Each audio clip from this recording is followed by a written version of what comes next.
Assalamualaikum warahmatullahi wabarakatuh. Waalaikumsalam. Apa kabar Bapak? Alhamdulillah sehat. Alhamdulillah. Mohon maaf nih mengganggu waktunya. Eh, Sebelumnya saya ucapkan terima kasih Pak udah mau memberikan kesempatan untuk saya ngobrol-ngobrol sedikit mengenai pengalaman Bapak selama menjadi kepala sekolah. Sebelumnya saya perkenalkan narasumber kita kali ini adalah Bapak Emma Holidin. Beliau adalah kepala sekolah negeri Sukamanah Tilu. Selain itu juga beliau seorang sekretaris umum pengurus cabang PGRI Kecamatan Karangtengah. Juga beliau adalah sekretaris kelompok kerja guru bahasa Sunda Kabupaten Cianjur. Sibuk sekali orang. Sangat inspiratif dan saya banyak terinspirasi oleh beliau. Baiklah Pak, kita mungkin tidak panjang lebar supaya kita waktunya juga karena sebentar ya. Kita ngobrol-ngobrol mengenai dilema etika dan wujudan moral ketika kita mengambil keputusan di sekolah. Saya tentu banyak pengalaman yang bisa saya dapatkan dari Bapak. Bisa kita mulai Pak ya? Siap. Selama ini bagaimana Bapak dapat mengidentifikasi kasus-kasus yang merupakan dilema etika atau wujudan moral Pak? Baik, terima kasih ya atas kesempatannya. Terima kasih juga saya dijadikan sebagai orang yang diwawancara dalam hal ini. Terima kasih sekali lagi atas kepercayaannya. Baik, pengalaman saya di sekolah sebenarnya ya memang kebetulan sekolah di saya itu banyak sekali terdapat guru itu hampir 20 orang. Maka di sana sudah barang tentulah yang namanya masalah sering muncul, selalu ada, dan ini kaitan dengan dilema etik maupun wujudan moral ya memang sering kali terjadi. Nah, tapi saya berusaha untuk selalu melihat segala permasalahan yang muncul, baik itu di dalam sekolah maupun yang melibatkan dengan beberapa pihak dari luar. Yang saya tahu itu yang namanya dilema etik kan biasanya ini kaitannya dengan apa ya? Dengan biasanya kita iya sesuatu yang memang benar menurut aturan juga benar, tapi ketika dilihat sepertinya seolah-olah itu melawan itu, tapi itu juga merupakan tindakan yang dianggap benar juga gitu. Itu kalau saya melihat di dilema etik. Lain dengan wujudan moral, itu biasanya wujudan moral nilainya itu biasanya antara benar dan salah, ada gitu. pertentangan. Nah, makanya saya selalu mengidentifikasi permasalahan-permasalahan di sekolah seperti itu. Terima kasih Pak. Jadi tadi dua-duanya benar ya kalau di nama etik itu, jadi memang agak sulit. Iya. Oke, pertanyaan berikutnya Pak. Selama ini bagaimana Bapak menjalankan pengambilan keputusan di sekolah, terutama untuk kasus-kasus di mana ada dua kepentingan yang sama-sama benar dan sama-sama mengandung nilai kebajikan Pak? Iya. Biasanya saya selalu melibatkan beberapa orang yang mungkin saya bisa ajak untuk berbicara. Ketika kita dalam tahapan-tahapan menyelesaikan masalah, itu biasanya saya lakukan tadi dilihat dulu akar masalahnya apa, kemudian di mana sih sebetulnya ini permasalahannya. Yang saya lakukan adalah pasti saya sharing dengan yang lain, baik dengan guru-guru yang sudah saya anggap mampu untuk membantu saya dalam hal pengelolaan di dalam kelas, maupun pihak-pihak lain yang menurut saya bisa saya mintai pendapatnya gitu. Walaupun pada akhirnya Bapak sendiri kan pada akhirnya saya memutuskan karena memang kepentingannya adalah untuk kepentingan supaya proses di sekolah saya, itu sendiri saya Sukamanah Tilu itu bisa berjalan dengan baik. Langkah-langkah atau prosedur apa yang selama ini Bapak lakukan untuk mengambil keputusan itu Pak? Apakah ada paradigma seperti apa paradigmanya, terus prinsip yang Bapak gunakan seperti apa, terus di situ juga ada uji-uji, apakah di situ ada pelanggaran secara hukum atau pelanggaran yang lainnya sehingga Bapak bisa memutuskan kalau misalkan hanya pelanggaran sederhana yang tidak berkaitan dengan hukum mungkin Bapak bisa langsung Iya. memutuskan. Ini kita bicara tentang hal-hal yang memang sudah terjadi gitu kan. Iya, iya. Biasanya kalau saya melihat tadi seperti yang saya bilang diutarakan di pertama, bahwa saya lihat dulu masalah ini muncul, akar masalahnya apa. Betul. Nah ini biasanya yang sudah saya alami itu misalnya ada tentang tadi ada kepentingan guru yang memang secara personal Iya. dia butuh itu, tapi Iya. kepentingan personal itu Bersinggungan. bersinggungan berlawanan dengan memang apa yang seharusnya guru tersebut, kewajiban guru tersebut di sekolah itu. Nah makanya saya selalu melihat dulu lah. Jadi saya berbicaranya dengan hati nurani. Ya, Jadi betul. tadinya ya kita tidak melulu membicarakan masalah aturan, tapi kita juga melihat bahwa guru tersebut kan punya kepentingan juga. Ya, ya. Hanya saya selalu dengan hati nurani, dengan rasa juga, dan saya pasti melihat akar permasalahan seperti apa. Kalau mau kita hanya menggunakan aturan mungkin tidak ada dilema Ya, ya, betul, Ya, ya. udah aja sesuai aturan. Oke. Oke, jadi Bapak ada prosedur ya tadi. Apakah ini berdasarkan perasaan, berdasarkan aturan dan lain-lain. Hal-hal apa saja yang selama ini Bapak anggap itu efektif dalam pengambilan keputusan pada kasus-kasus dilema etika yang pernah terjadi di sekolah? Biasanya yang saya anggap efektif itu ketika permasalahan itu selesai tanpa ada yang dirugikan. Itu. Jadi semuanya menganggap bahwa permasalahan itu ya istilahnya tidak merugikan salah satu pihak. Jadi semuanya bisa berjalan dan semuanya ya yang intinya tidak menimbulkan masalah baru lagi. Jadi semuanya bisa menerima tentang apa yang saya putuskan. Gitu. Kalau istilah itunya win-win solution. Nah, win-win solution. Kalau menang untuk semua. Menang untuk semua gitu. Jadi masalahnya selesai tanpa ada yang dirugikan. Iya. Oke. Nah, hal-hal apa saja yang menjadi tantangan nih Pak ketika Bapak akan mengambil keputusan mengenai dilema etika sendiri? Biasanya ada konflik di antara sesama personal sih. Konflik kepentingan. Jadi ada yang paling saya sulit adalah menyamakan persepsi di antara pemikiran-pemikiran di sesama teman sejawat gitu. Karena biasanya guru melihat beda dengan posisi di kepala sekolah.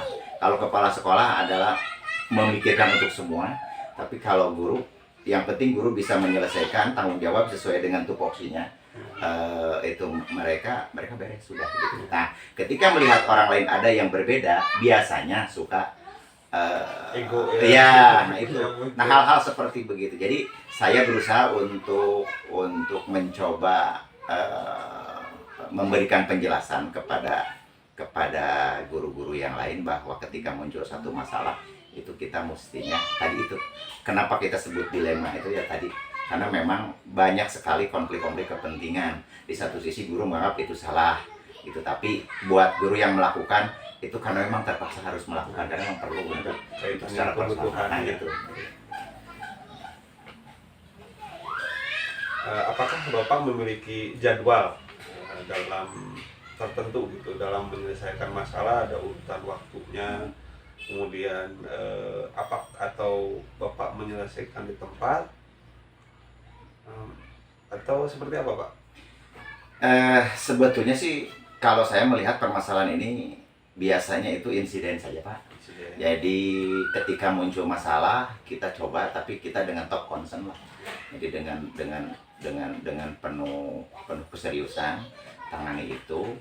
Jadi saya menjadwalkan secara khusus tidak, tapi ketika masalah itu muncul saya coba untuk menyelesaikan secepat mungkin. Kalaupun sekarang bisa saya putuskan secara pribadi menurut saya baik, saat itu saya langsung putuskan saja. Tapi biasanya saya selalu meminta waktu untuk mencoba berkonsultasi dengan orang-orang yang bisa saya ajak bicara.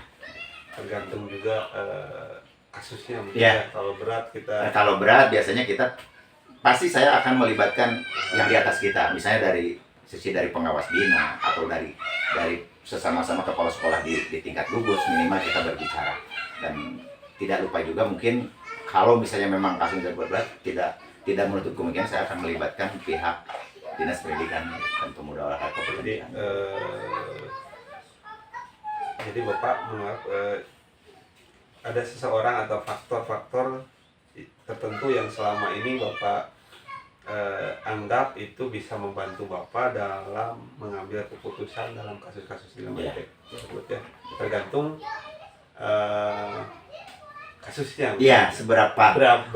besar atau seberapa berat kasus itu muncul gitu. Dari semua hal yang disampaikan Pak, apa pembelajaran yang bisa Bapak petik dari pengalaman-pengalaman selama Bapak mengambil keputusan tadi Pak? Saya mendapatkan hikmah yang cukup besar. Jadi memang satu, ketika kita posisi ada sebagai pemimpin, maka kita harus mengerti, mencoba mengerti semua keinginan dari tiap orang-orang yang kita pimpin. Dan ketika itu muncul satu permasalahan, maka saya berpikir, dan di sini melalui penanganan masalah seperti ini, saya mendapatkan hikmahnya bahwa memang kita dalam menjalankan tugas sebagai seorang pemimpin harus benar-benar bijak dan harus benar-benar melihat kepentingan dari tiap personal yang kita pimpin itu. Jadi nilai positifnya itu. Jadi kita tidak hanya melihat suatu permasalahan dari satu sisi, Tapi dari berbagai dan sisi. pengambilan keputusannya pun harus berimbas baik pada. Iya, harus berimbas baik untuk semuanya. Terima kasih Pak atas waktunya. Sama-sama. Semoga pembicaraan ini menjadi hikmah untuk kita semua, karena kita bisa mengambil pembelajaran, terutama saya. Bisa banyak belajar dari Bapak. Baik Pak, terima kasih. Ya. Waalaikumsalam. Waalaikumsalam.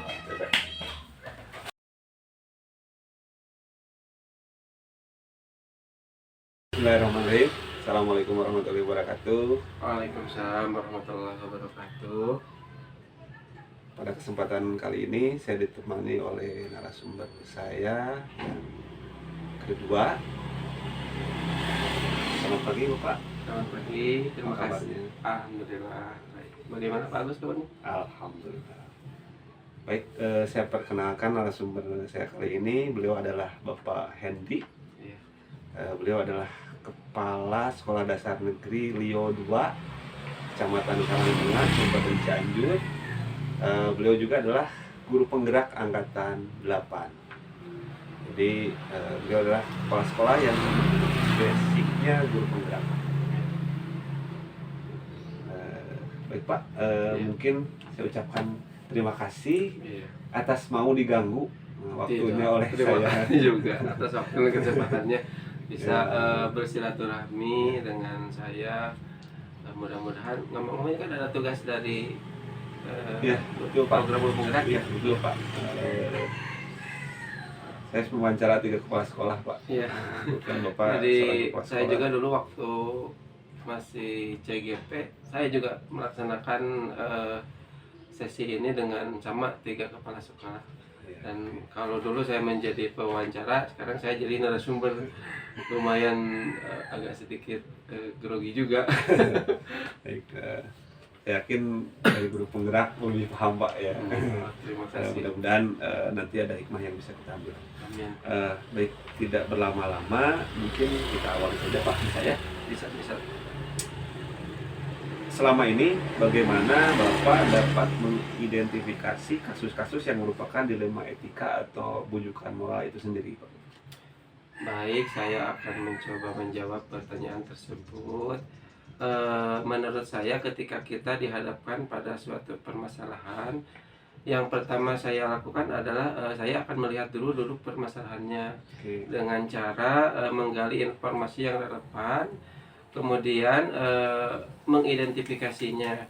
Kita tahu bahwa dilema etik itu adalah dua keputusan yang dua-duanya benar, tetapi saling bertentangan. Iya. Dan yang satu lagi bujukan moral adalah situasi yang terjadi ketika kita harus membuat keputusan antara benar dan salah. Jadi dilema etika itu dua-duanya benar tetapi saling bertentangan. Yang bujukan moral itu suatu keputusan yang Berbeda. antara benar dan salah. Jadi Bapak paham ya tentang dilema etika dan rujukan moral. Alhamdulillah sedikit ketika saya mempelajari di program Guru Penggerak, dan itu bisa terjadi kapan saja dan di mana saja. Ya. Selama ini bagaimana Bapak menjalankan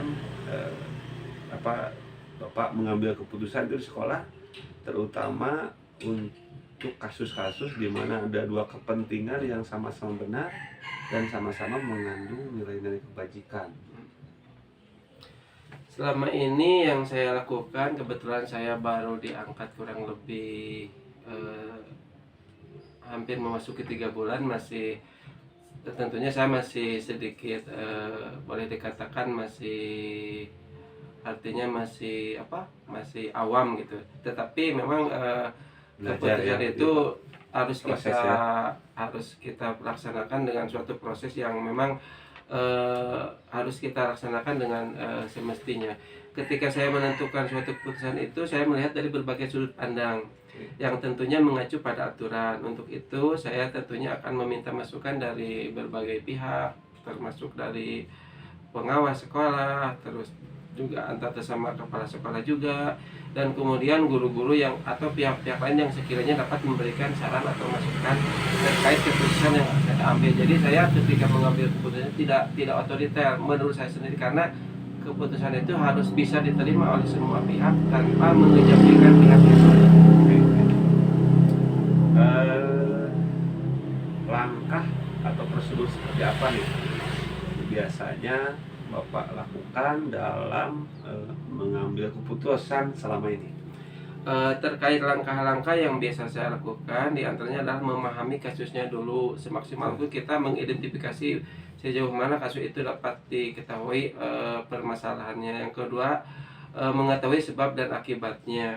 Ya. Kemudian berkonsultasi tentunya dengan kan di sekolah kan ada ekosistem sekolah ya, dari wakil kepala sekolah, ada guru Yang dituakan, yang ya. dituakan, dan juga untuk dimintai saran-saran atau masukannya melalui diskusi kecil baik di kantor atau ya disesuaikan dengan situasi dan kondisi yang memang sekiranya harus didiskusikan bersama. Mungkin dari paradigmanya seperti apa ya, dari apakah kasus itu dilema etika yang Iya. apa kasus itu berkaitan dengan pelanggaran hukum atau tidak, yang mungkin Iya. seperti itu Pak ya. Iya. Oke. Hal-hal apa saja yang selama ini Bapak anggap efektif dalam pengambilan keputusan pada kasus-kasus dilema etika sendiri, Pak? Hal-hal yang saya anggap efektif adalah ketika kita berdiskusi atau berdialog antara semuanya. Jadi ketika ada permasalahan antara misalkan kita dengan bawahan gitu. Jadi kita kan ada diskusi bersama gitu untuk mencari duduk permasalahannya. Jadi diskusi yang efektif kemudian memunculkan berbagai solusi terbaik. Jadi si solusi tersebut bisa dimunculkan dari pihak yang lain, pihak kedua, ketiga.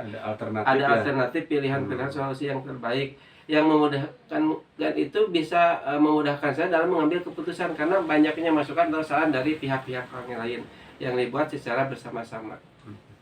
Jadi keputusan yang diambil nanti tidak saling bertentangan, Iya, tidak merugikan tidak semuanya. merugikan. Jadi semuanya dapat menerima karena berbagai saran masukan itu timbul dari banyak alternatif yang dimunculkan.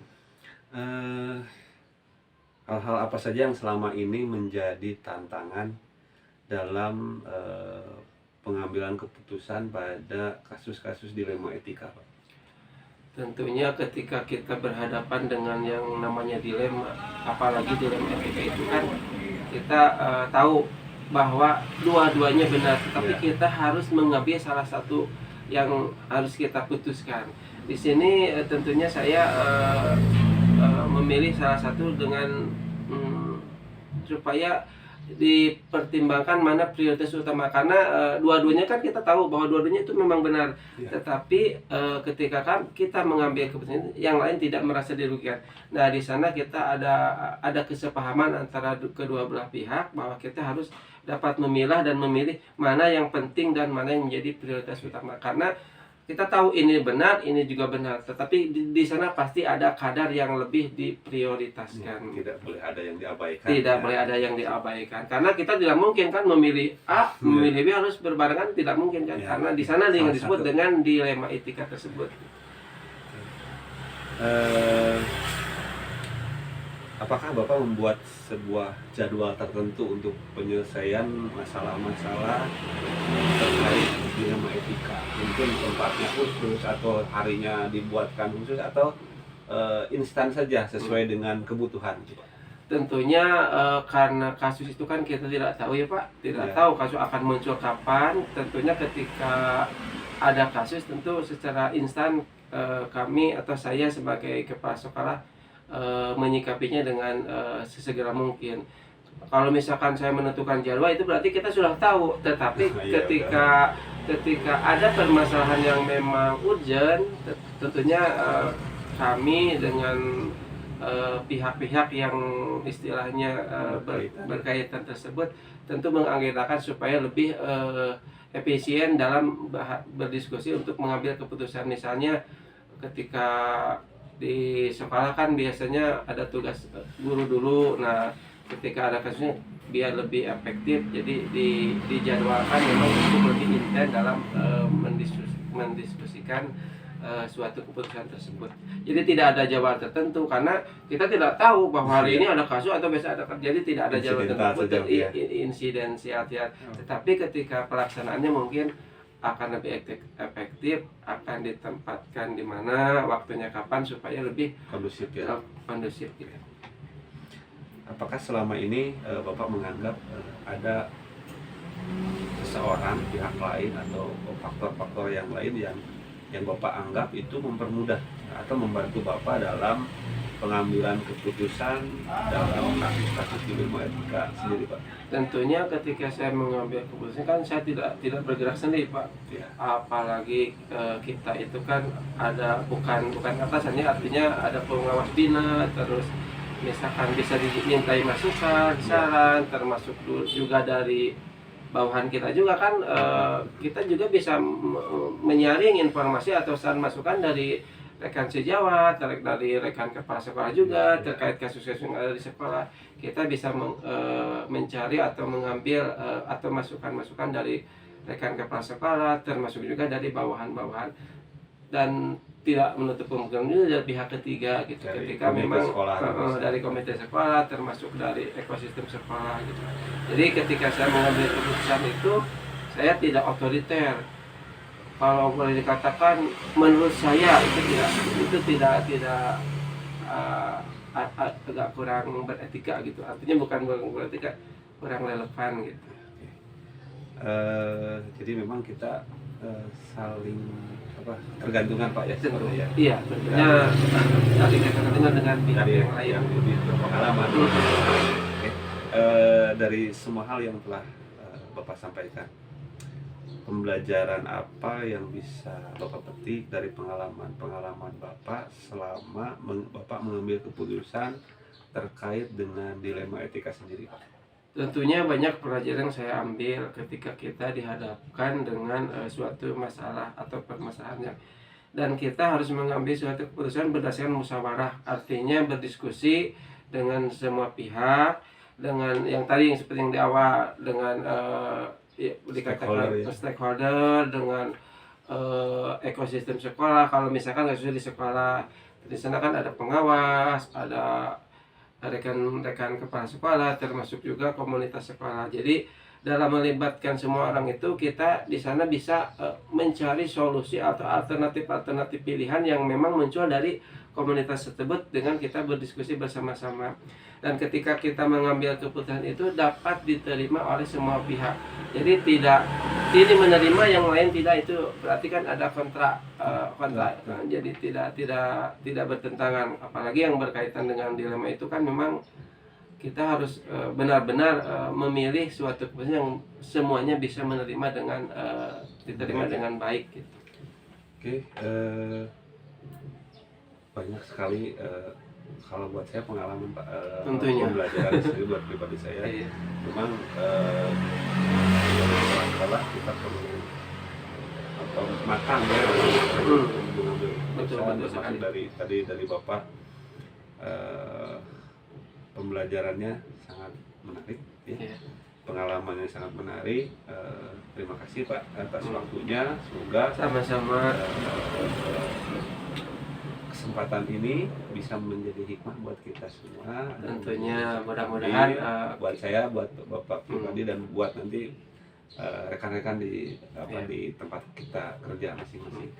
Oke Pak, terima Jadi kasih. saya juga terima kasih juga atas waktu dan kesempatannya. Jadi mengenang memori kurang lebih 4 bulan ke belakang. Dan juga sama seperti ini melakukan sesi wawancara dengan 3 kepala sekolah. Alhamdulillah banyak pelajaran yang saya ambil dari, memang ini dipelajari karena kita akan dihadapkan dengan suatu permasalahan. Dan kita harus benar-benar siap sebagai seorang pemimpin. Dan ketika kita mengambil keputusan itu harus dengan bijak sesuai dengan aturan, tidak artinya tidak bertentangan dengan yang pihak yang lain. Harus semuanya dalam ketika keputusan itu harus diterima dengan semua pihak dengan baik. Baik Pak, Terima saya pamit undur. Iya. Terima kasih. Iya. Assalamualaikum warahmatullahi wabarakatuh. Waalaikumsalam warahmatullahi wabarakatuh.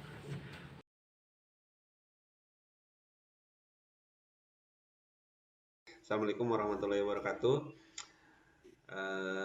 Pada kesempatan ini saya ditemani oleh narasumber, salah seorang kepala sekolah. Kita akan melakukan sedikit wawancara dengan beliau untuk mendapatkan beberapa informasi terkait dengan dilema etika dan rujukan moral. Sebelumnya izinkan saya memperkenalkan narasumber pada kesempatan kali ini. Narasumber kita kali ini adalah Ibu Imas Maskuro SPD. Beliau adalah Kepala SD Negeri Kopo, Kecamatan Karangtengah. Beliau juga adalah seorang guru penggerak angkatan 6. Begitu Ibu ya? Betul. Ya. Baik, mungkin bisa kita mulai Bu ya.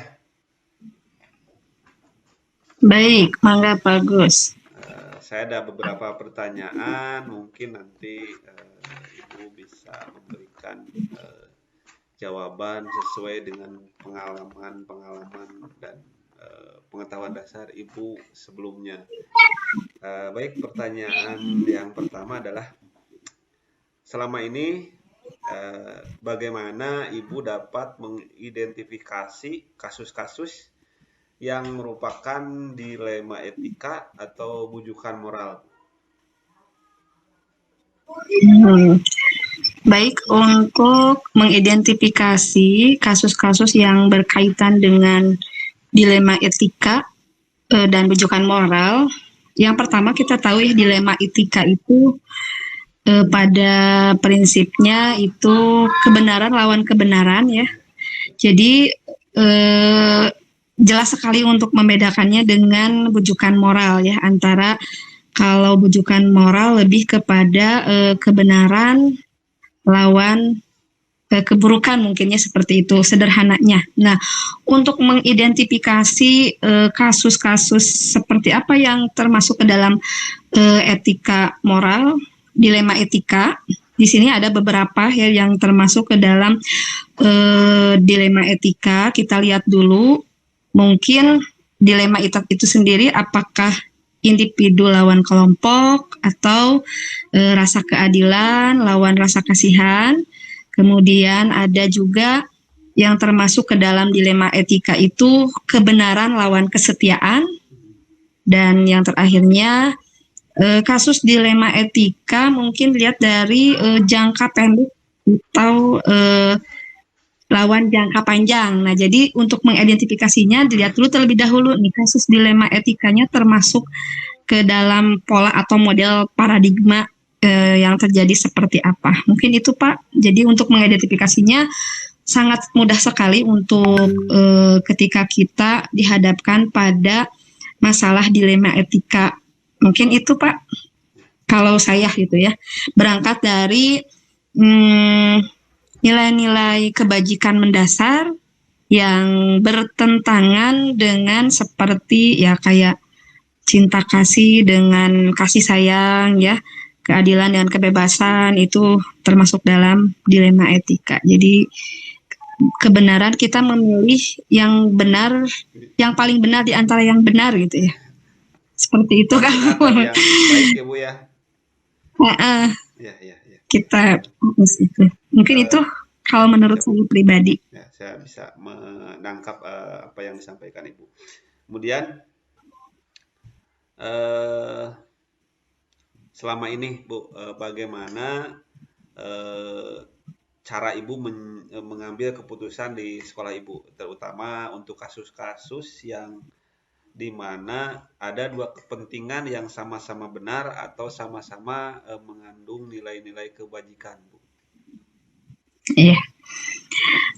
Berangkat dari tadi ya bahwa untuk menjawab sebetulnya ini tantangan berat ya, di mana kita harus memilih antara dua kebenaran mana yang lebih diprioritaskan.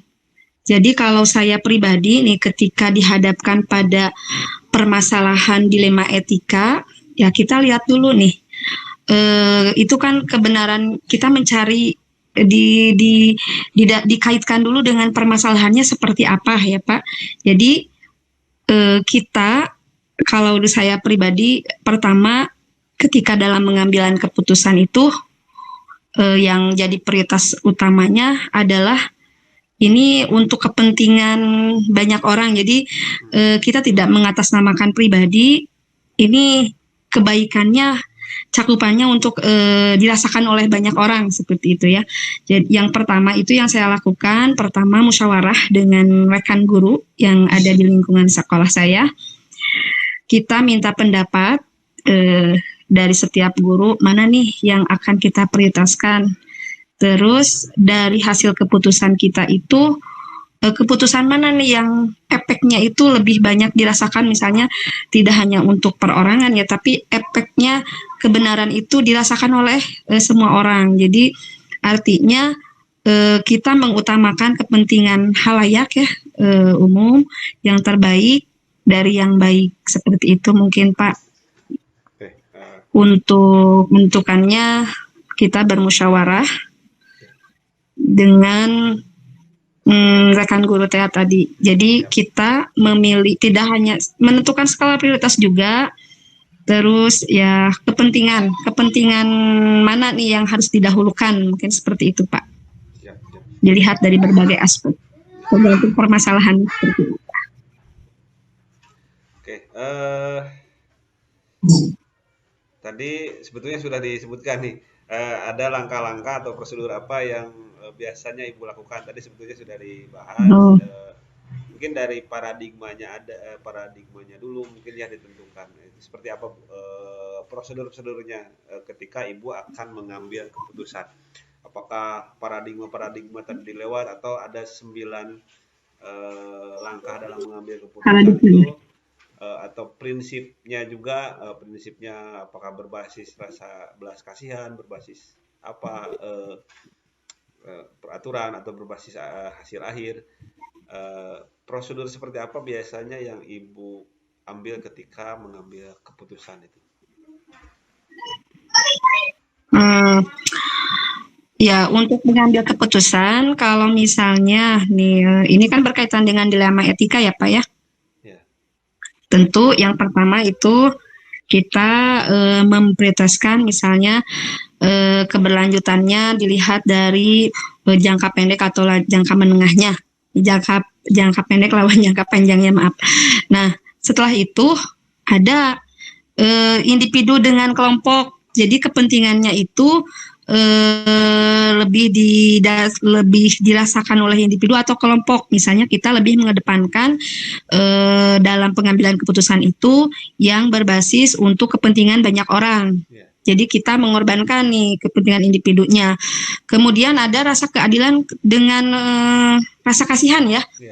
Misalnya nih Kak, ini sama-sama dirasakan tidak ketika kita mengambil keputusan kita itu bisa dirasakan tidak manfaatnya untuk tadi kepentingan kelompok atau halayak banyak.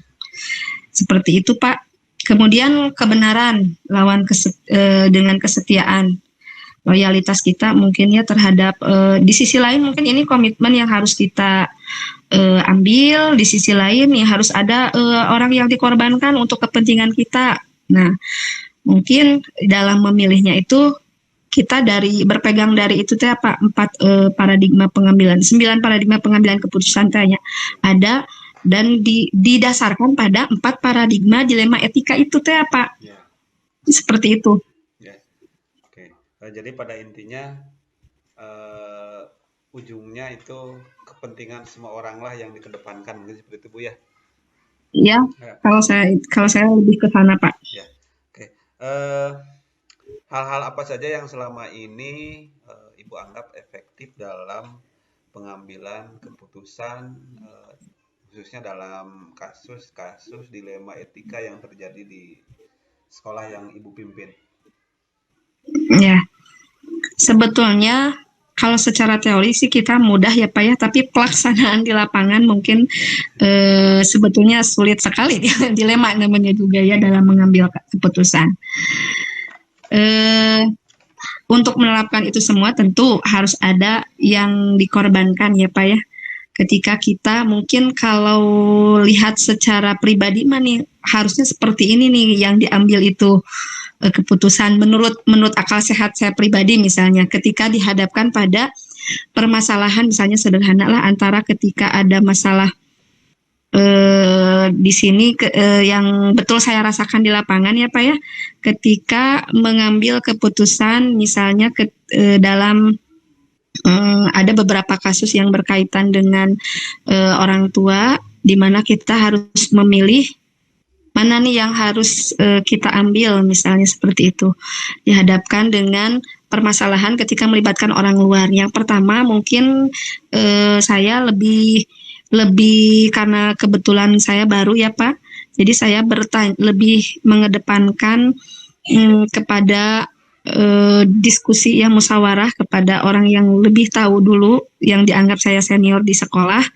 Kita minta pertimbangannya seperti apa, kemudian ya kita diskusi, minta pendapat dengan sesama guru, ya walaupun ketika jejak pendapat itu tentunya kita menerima berbagai macam masukan untuk penyelesaian dilema etika itu tersebut.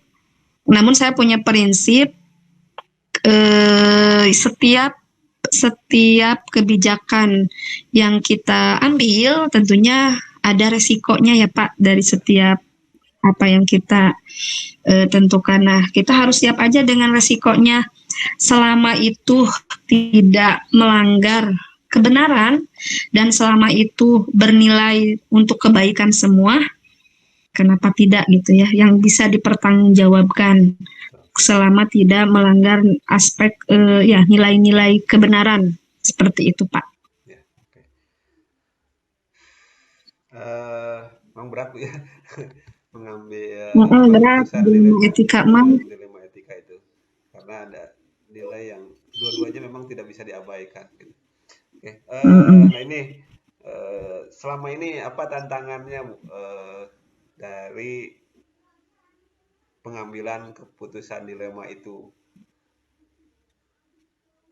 Tantangannya banyak sekali ya Pak ya. Mungkin salah satunya ya kita harus siap misalnya ketika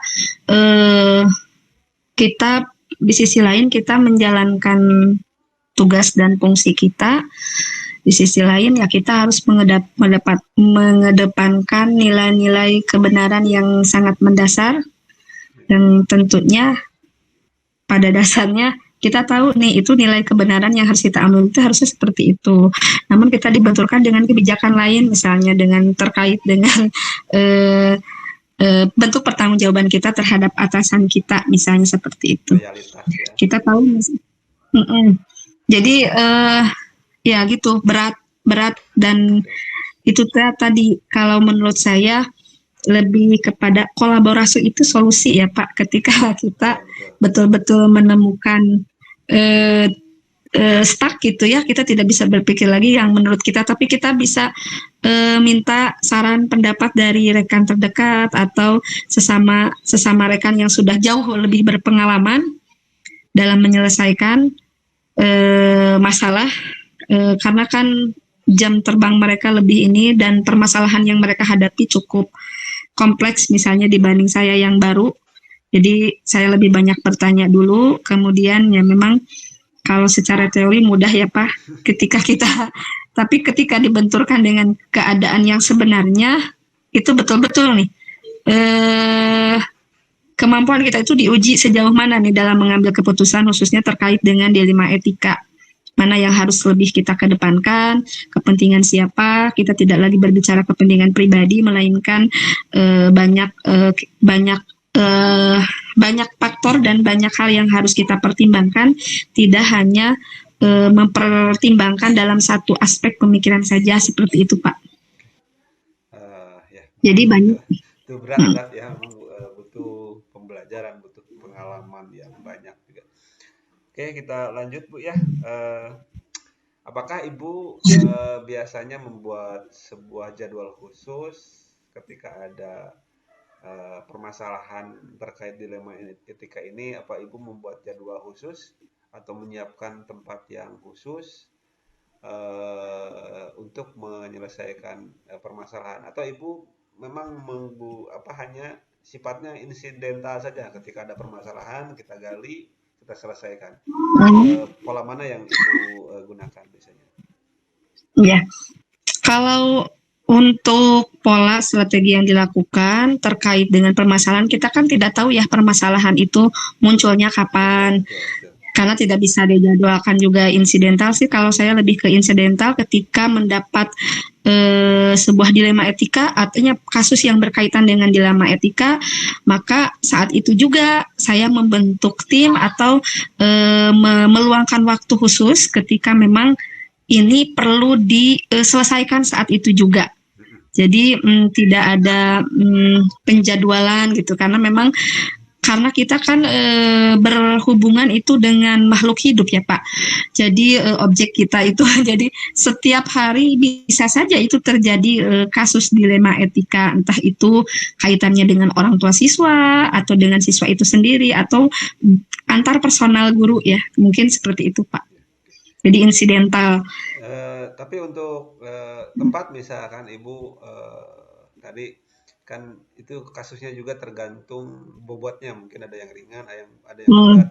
Kalau dianggap dirasa cukup berat, mungkin perlu penanganan khusus, mungkin kita menurut Ibu nih memerlukan tempat khusus seperti kondusif, ruangan suasananya, atau waktu yang khusus. Misalkan pagi-pagi nih guru sedang mengajar, apakah kita ganggu atau nanti kita tunggu saja setelah selesai mereka mengajar, dan mungkin ada cara-cara tertentu yang Ibu terapkan ketika kita menemukan kasus yang sedikit berbeda gitu. Oke. Mungkin dilihat dulu dari kasusnya ya Pak ya, termasuk kasus yang perlu diselesaikan saat itu juga, atau kalau misalnya berat, ini perlu diskusi untuk semua guru ya, kita ambil waktu setelah siswa pulang ya. Kemudian untuk tempat itu sendiri ya, alhamdulillah mungkin ada tempat khusus privasi untuk guru ya, di ruang guru kita selesaikan dengan guru setelah guru tersebut menyelesaikan tugasnya itu. Nah, untuk kasus yang lebih berat misalnya kaitannya saya dengan pihak ketiga, biasanya saya untuk menyelesaikannya saya memerlukan ahli misalnya ya, istilah dalam ahli situs, karena memang kasusnya betul-betul berat, saya biasanya minta bantuan kepada atasan yang lebih berwenang di atas saya, meminta saran sharing gitu ya Pak, untuk penanganan kasus yang saya hadapi. Jadi betul-betul dalam mengambil keputusan itu tidak sembarangan ya, kita harus mengedepankan nilai-nilai kebenaran yang mendasar, yang nanti ketika keputusan itu dihasilkan betul-betul keputusan yang bisa istilahnya bisa memberikan jawaban atas permasalahan itu. Jadi tidak hanya satu orang yang diuntungkan, tapi betul-betul itu tentang kebenaran yang bisa dirasakan untuk semua gitu ya Pak. Mungkin itu Pak. Bisa diterima oleh semua orang ya. Gitu. Oke. Nah, menurut Ibu selama ini ketika membuat sebuah keputusan, apakah ada seseorang yang dianggap Ibu itu, atau seseorang, atau baik itu secara kelompok, atau faktor-faktor tertentu yang bisa Ibu anggap itu membantu mempermudah Ibu dalam mengambil sebuah keputusan? Ya, tentunya ada ya Pak, seseorang yang bisa membantu saya, artinya yang bisa dijadikan rujukan mungkin ya dalam menyelesaikan kasus, selain dari pihak yang selama ini tinggal dengan saya seperti rekan guru, atau ada yang lebih untuk kasus-kasus tertentu, ada orang yang memang saya jadikan rujukan seperti atasan yang lebih dekat dengan saya, mungkin itu yang lebih berwenang ketika permasalahan yang saya hadapi ini betul-betul yang harus melibatkan beliau gitu, tentang dalam pengambilan keputusan seperti apa nih. Kasusnya mungkin tidak bisa dibuka di sini ya Pak. Ya, betul. Ada kasus yang memang betul-betul harus orang tertentu yang menyelesaikan, jadi tidak bisa saya yang menjalankan gitu. Ada kewenangan orang lain di sana. Tergantung kasusnya sendiri mungkin Ibu ya. Oke. Ya. Jadi tidak tergantung bisa satu kasusnya. semua kasus ditangani dengan cara yang sama. Ya, seperti itu. Oke, mungkin pertanyaan terakhir nih Bu, dari semua hal yang telah Ibu sampaikan, pembelajaran apa yang bisa Ibu petik dari pengalaman Ibu selama ini dalam mengambil keputusan tentang kasus dilema etika yang terjadi di sekitar Ibu, mungkin di sekolah atau di lingkungan pekerjaan Ibu? Pembelajarannya yang bisa saya ambil, yang pertama itu saya percaya bahwa setiap masalah yang kita hadapi ini adalah sebuah proses pembelajaran ya Pak.